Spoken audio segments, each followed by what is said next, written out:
There are hundreds of basic and alternate recipes in Satisfactory 1.0. Some of them are absolutely amazing, whilst others not so much. So I've made it my mission in Satisfactory to compare every single recipe in the game to inform you guys on what the best and worst recipes are. So welcome to the best recipes in Satisfactory 1.0 series.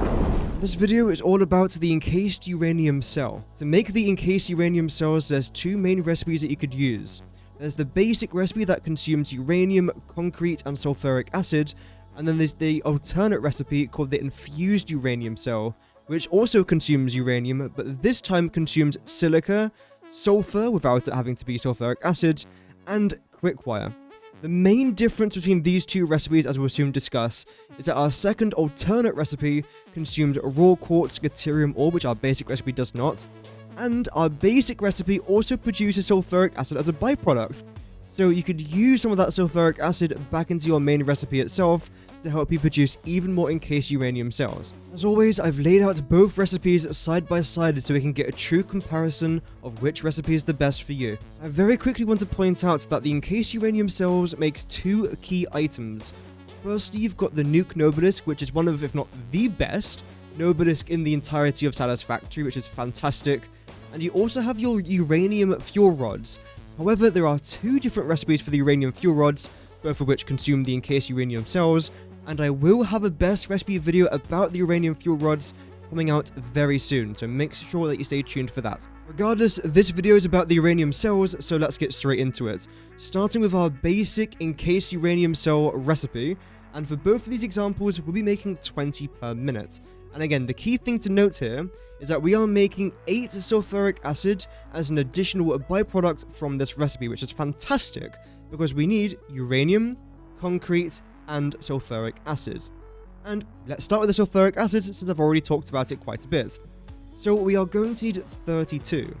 This means that we need 32 sulfur and 32 water, which is made in the refinery, which is honestly not that difficult whatsoever.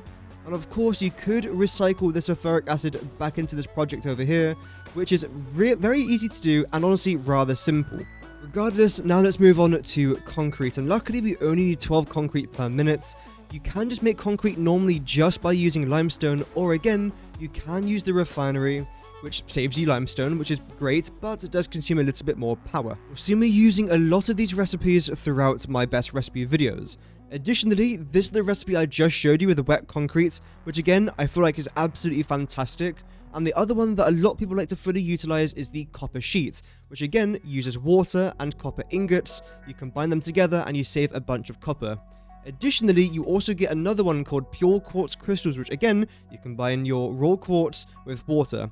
Unfortunately, you can't combine water with raw quartz to then make your silica.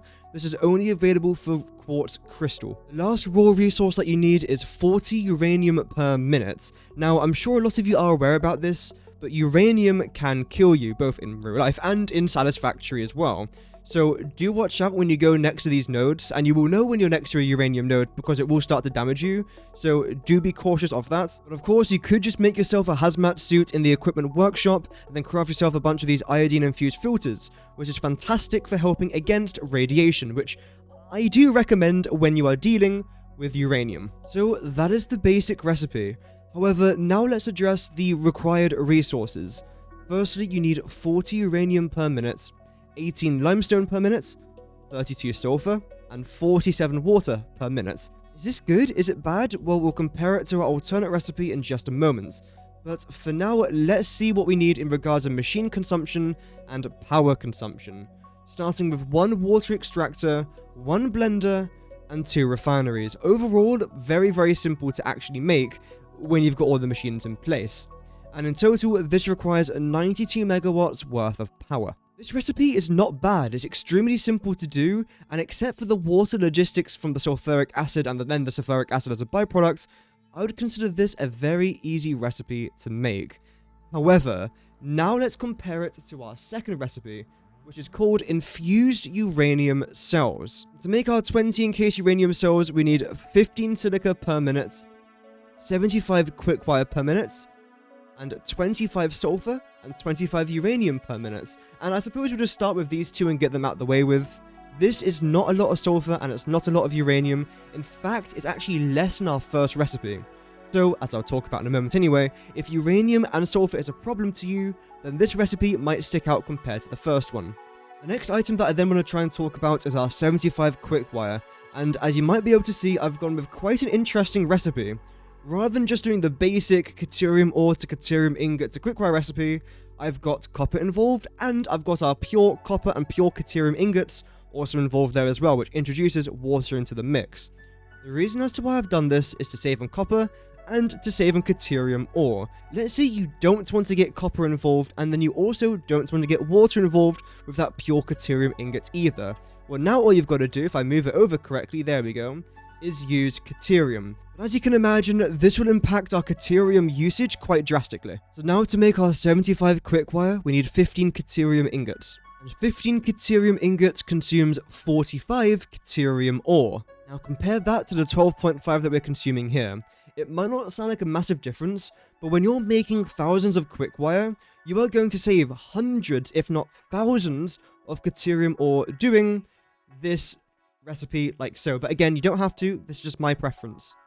Lastly, we've got our 15 silica per minute, and you can use dissolved silica if you so wish, but for this recipe, I've just gone basic, and I've gone with the 9 raw quartz per minute, which then gives us our 15 silica. Now let's very quickly have a look at our resources required. So we need 25 uranium, 9 raw quartz, 25 sulfur, 12.5 caterium, and 20.9 water per minute. And in regards to machines, we need 1 manufacturer, 1 constructor, 1 assembler, and 2 refineries, giving us a total power consumption of 110 megawatts. So now it's that time in the video where we compare the basic and alternate recipe together to truly find which recipe is the best one for you. Starting off with our uranium, and our second recipe consumes less uranium. However, it does consume raw quartz and caterium, which our first recipe does not.